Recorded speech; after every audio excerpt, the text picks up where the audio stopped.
Welcome to Leadership Unfiltered, the podcast where real leaders get real about what it takes to succeed in today's fast-paced corporate world. I'm Dr. Dayan Douse, founder and president of P.R.I.D.E Consulting, a human behavior and development company serving as an executive coach and facilitator, working with organizations to deliver practical ways to evolve teams, advance organizations, and transform cultures. I hold a PhD in organization and management with over 2 decades of leadership experience in Fortune 500 companies. And I'm best-selling co-author of the book, Nothing But Net. I'm joined by my co-host, Phillip Smith.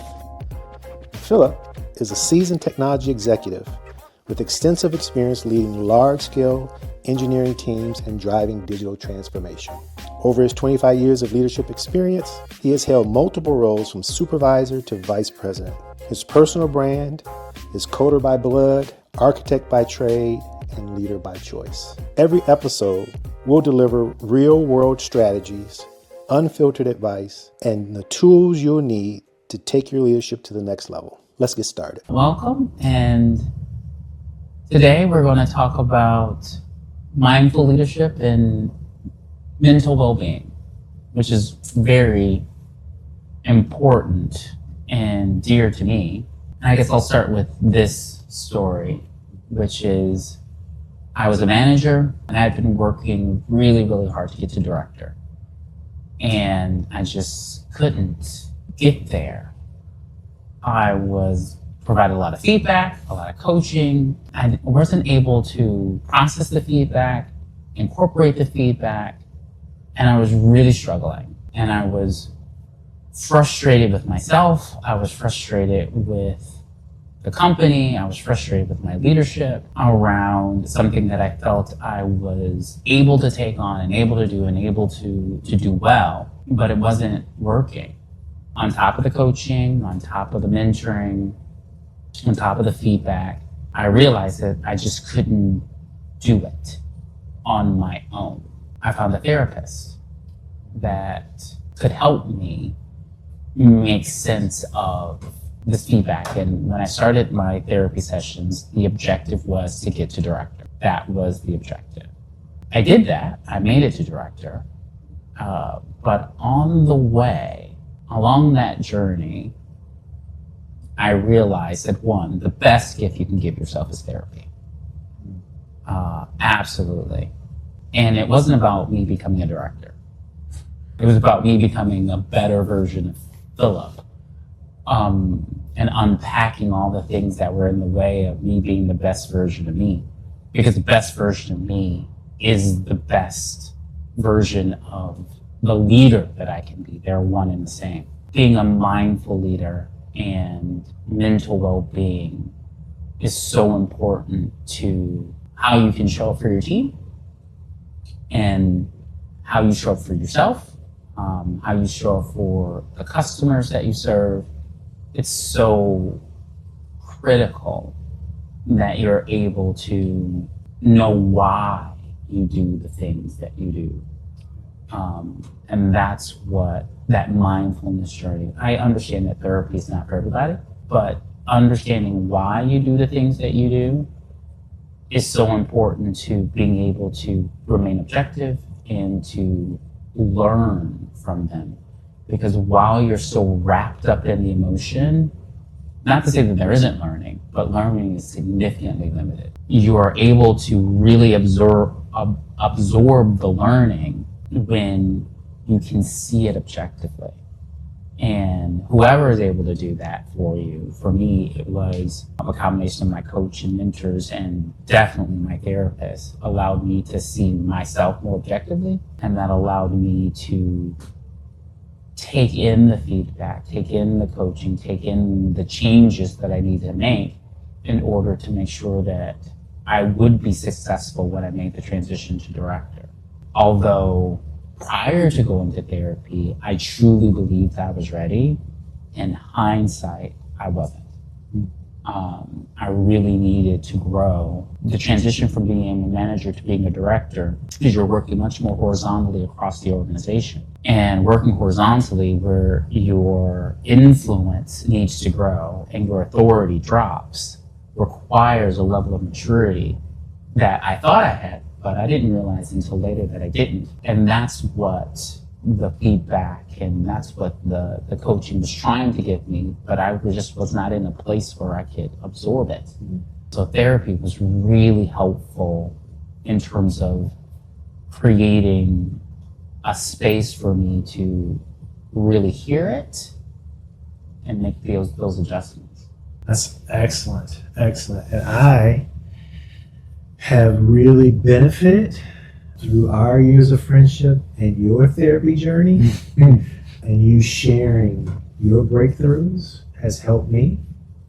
So I appreciate that. I appreciate you sharing that story, because mental well-being is a real thing. We felt the impacts of that coming out of COVID. Yes. Or during COVID, that really intensified the importance of mental health. What you've been able to share with me and others has been impactful for our journeys. My journey is similar to what you described, and trying to make it to the next level and not being successful at that brought a lot of stress and a lot of self-doubt along the way.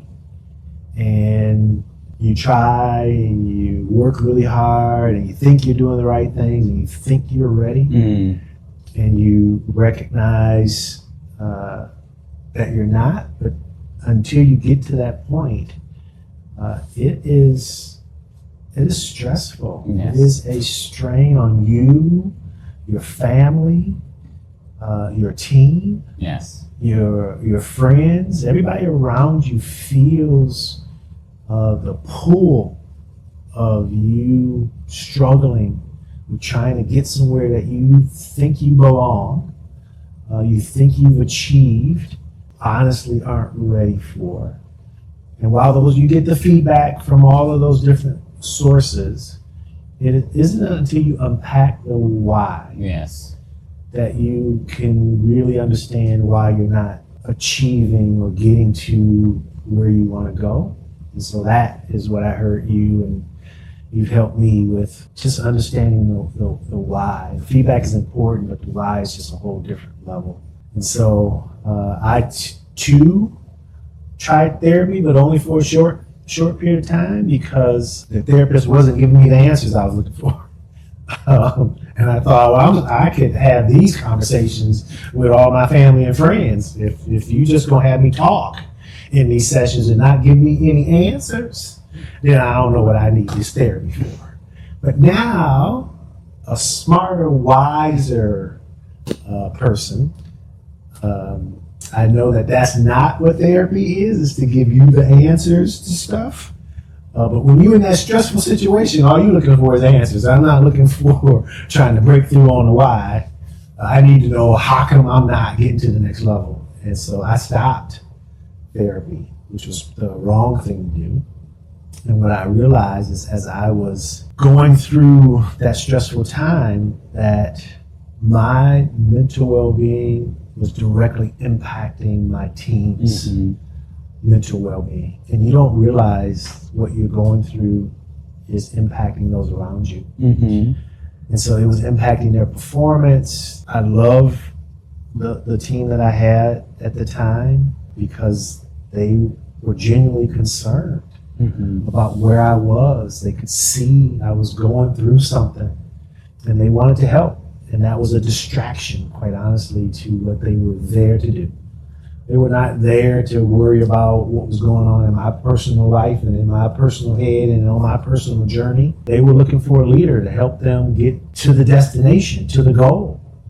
And I was distracted trying to figure out my own things, and that took them away from what they were supposed to be doing.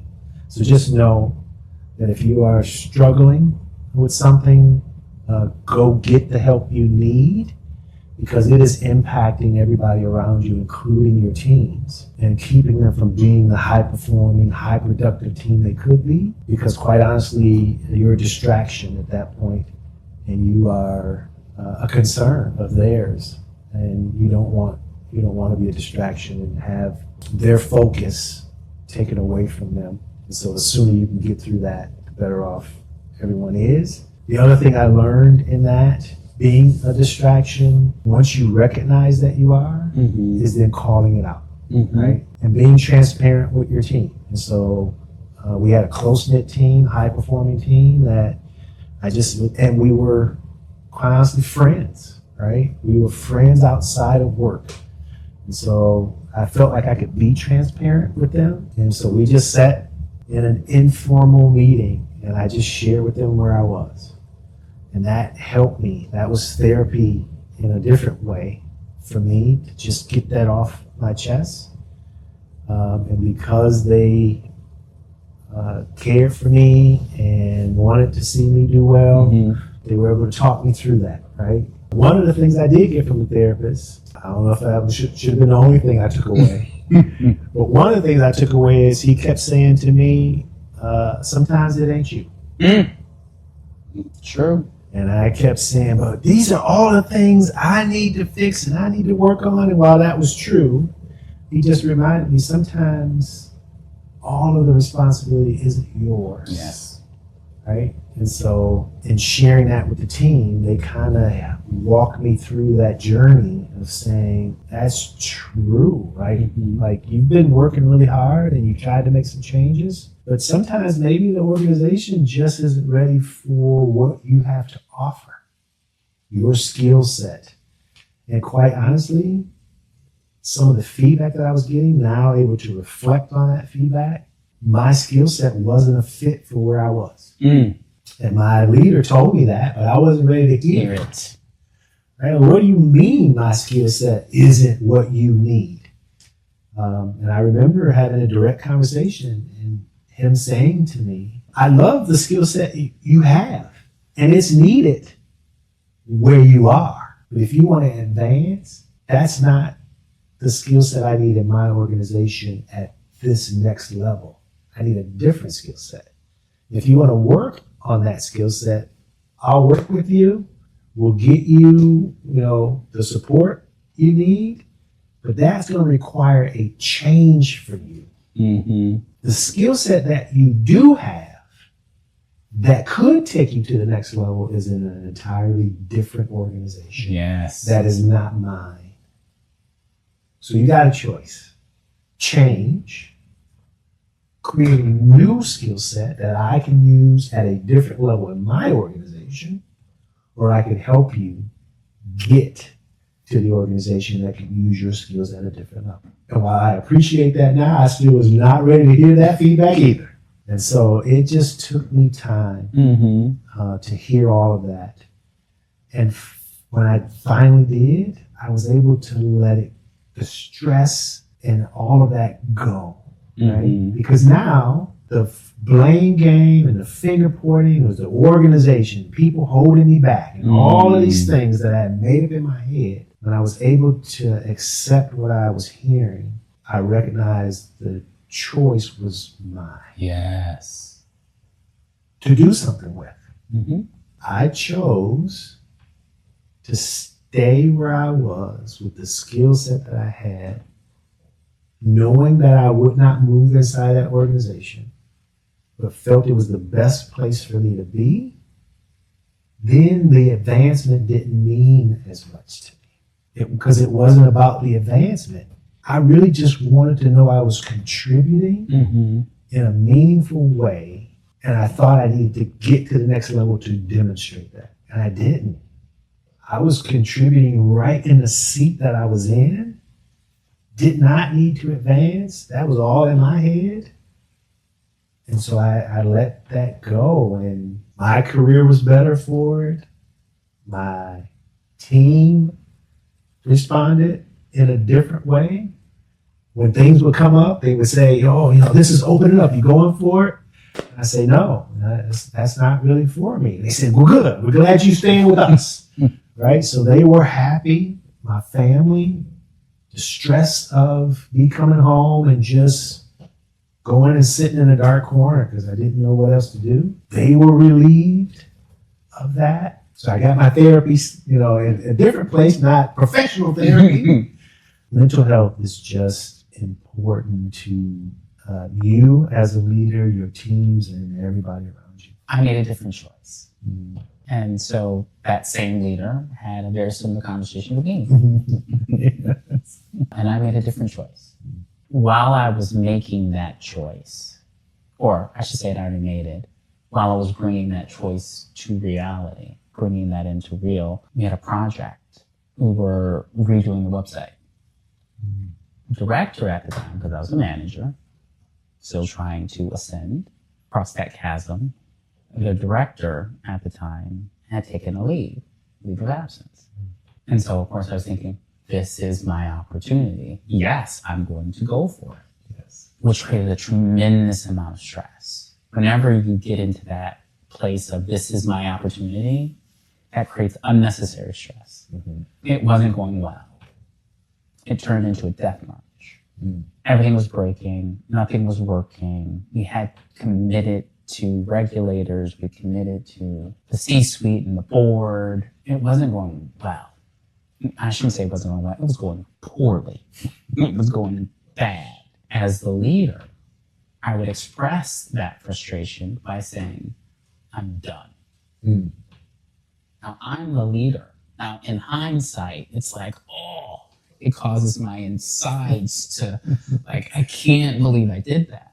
But I did. And so when something else would happen, I'm like, I'm done. To the point where someone on my team started a P.I.D.E tracker.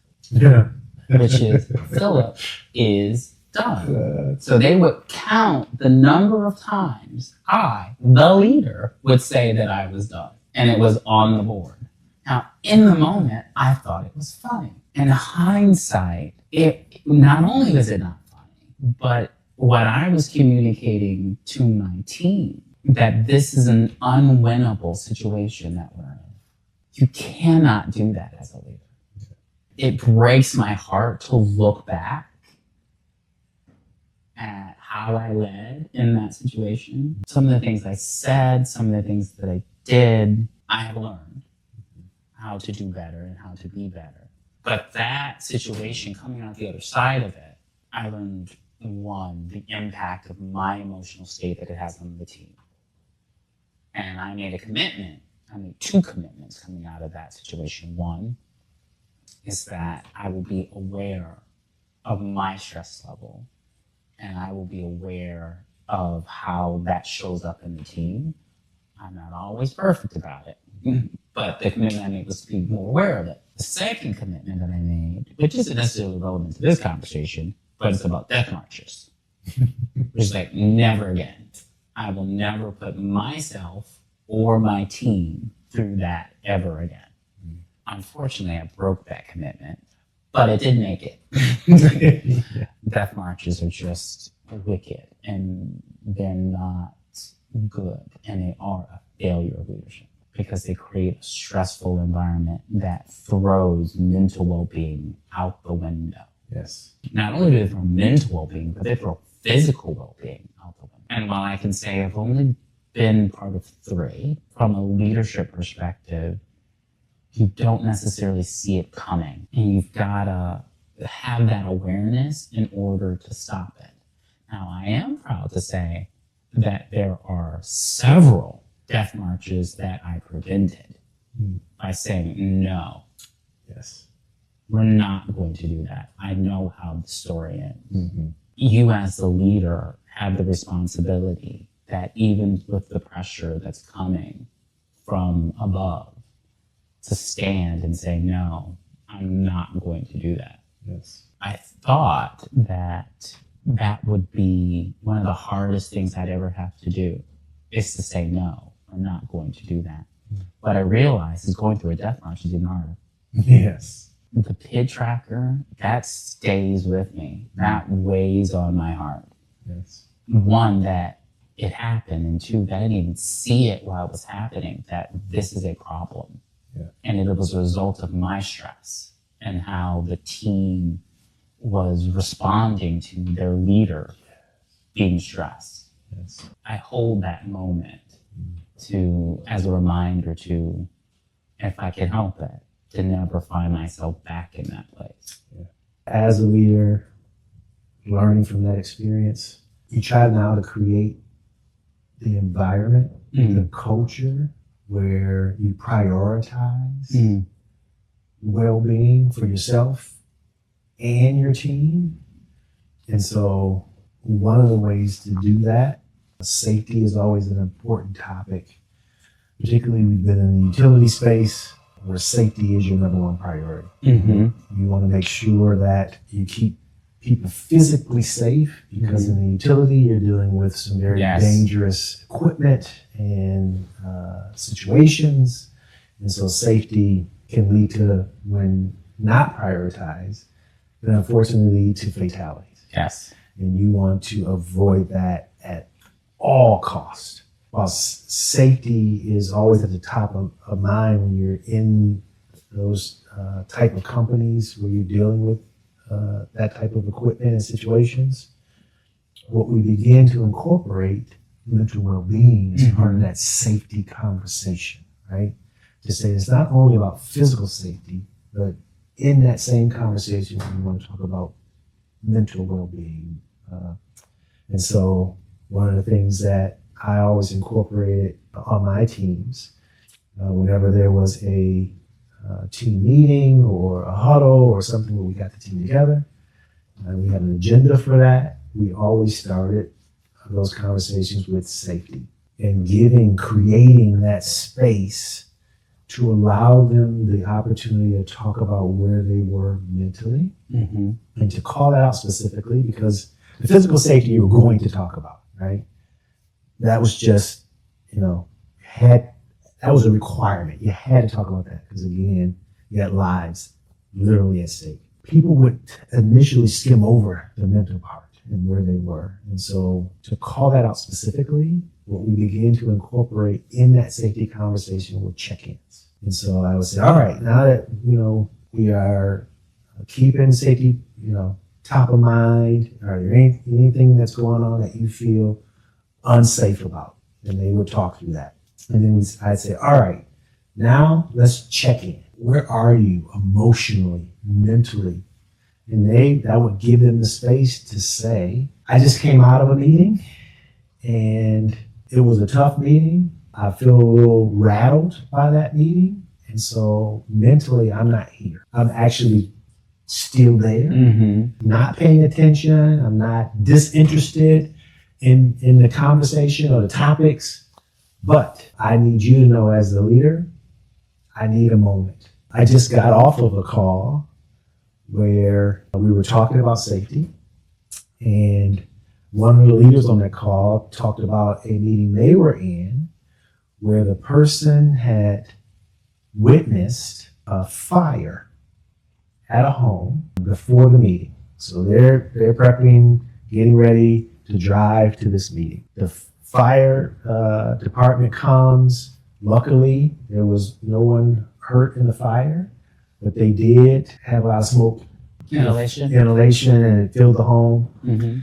And so he went over to try to help as best he could. After the fire department had controlled the situation, he left and went to the meeting.